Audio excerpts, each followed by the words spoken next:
দিনটা ছিল 26শে জানুয়ারি।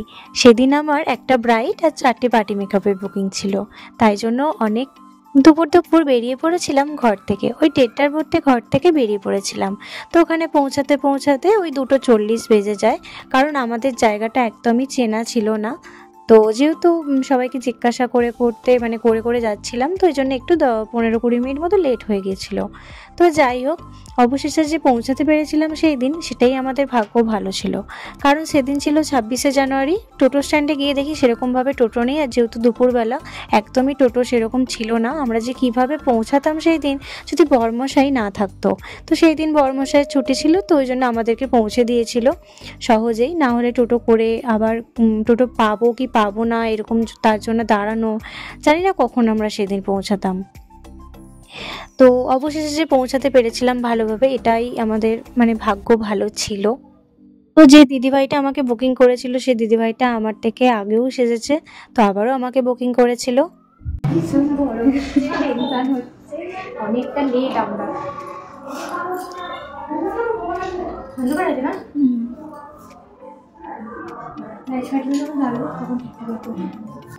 তো দেখো, যেতে না যেতেই ভর্তি করে মিষ্টি দিয়ে গিয়েছিল। এত কি মিষ্টি খাওয়া যায় বলো? আগে এত জার্নি করে এসেছি, তার মধ্যে দুপুরবেলা খেয়ে দিয়ে এক পাক করে বেরিয়েছিলাম, তো ওই জন্য আমরা খাবো নাই বলছিলাম।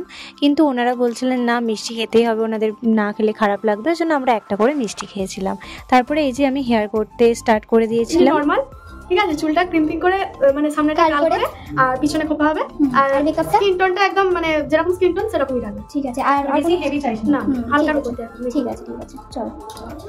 গিয়ে শুনি না 4 জন পার্টি মেকআপ করবে না, 5 জন পার্টি মেকআপ করবে। তো আমাকে তো তাড়াতাড়ি কাজ করতেই হবে, ওটা শুনে তো আরো আমার টেনশন বাড়তে শুরু করে দিল। তো চলো কাজগুলো শুরু করা যাক। নরমাল গ্লোয়ের মধ্যে লিপস্টিকটা ম্যাচিং করেই হবে, তো যেটা ভালো লাগবে সেমই করবে, ঠিক আছে। বলো, আমি যেরকম লুক চেয়েছিলাম সেরকমই পেয়েছি, বেশ ভালো লাগলো। বলো কিরকম কি লুক চাইছো? মানে কিরকম চাইছো? ন্যাচারাল লুক, আর চুল হেয়ার মেকআপ নরমাল কি রাইট নিউ মেকআপ আর হেয়ার স্টাইল তোমাদের মতো, ঠিক আছে। তো ব্রাইডের সেরকম কিন্তু কিছু চাহিদা ছিল না, কিন্তু ব্রাইডের বোন পরে এসে বলে গেল যে না, একদম যেন সিম্পল লুক হয়, নো মেকআপ লুক যেন ব্যাপারটা থাকে। তো আমি ভাবলাম ব্রাইডের ক্ষেত্রে কিভাবে এরকম সিম্পল নো মেকআপ লুক করব। তো সে বিয়ের দিনকে যার কাছে সেজেছিল তার জন্য, তারপরে নাকি তার মুখে প্রচণ্ড র্যাশ বেরিয়ে গেছিলো, সে মেকআপ করতে একটু ভয়েই ছিল।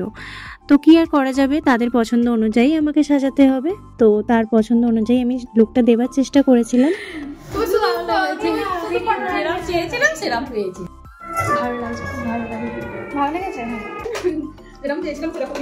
লুক পছন্দ হয়েছে? হ্যাঁ, খুব ভালো লেগেছে।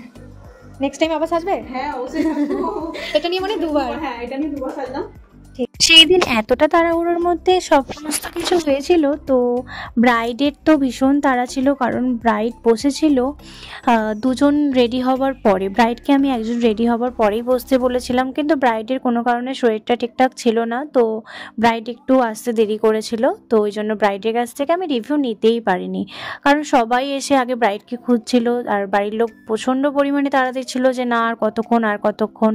তো ব্রাইডকে তো একটু টাইম দিতেই হবে, তাই না? ব্রাইড যদি বসেই 5:30, তো আমি কি করে 7টার মধ্যে রেডি করে দেবো, 6:30, 7টার মধ্যে। তো তাও যাই হোক করে 7:10-15 এরকম নাগাদ করে ব্রাইডকে ছাড়া হয়েছিল।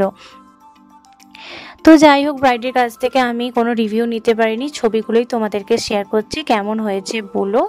আর প্রত্যেকটা লুক তোমাদের সঙ্গে আজকে শেয়ার করছি। প্রত্যেকজনকার তো ভীষণ ভালো লেগেছিল, রিভিউ দিয়েছিল ভালো, তো আমার তো ভালোই লেগেছে। তো তোমাদের কেমন লাগলো কমেন্ট করে জানিও। পুরো ভিডিওটা যদি ভালো লাগে লাইক কমেন্ট শেয়ার করতে একদম ভুলবে না। আর ইউটিউব থেকে যদি দেখে থাকো সাবস্ক্রাইব করো, আর ফেসবুক থেকে যদি ভিডিওটা দেখো তাহলে আমাকে একটা ফলো করে দিও। আজকের মতো এখানেই ভিডিওটা শেষ করি। তোমরা সুস্থ থেকো, ভালো থেকো। নেক্সট ভিডিওতে খুব তাড়াতাড়ি দেখা হচ্ছে।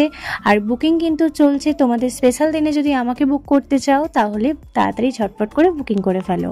আজকের মতো আসি, টাটা।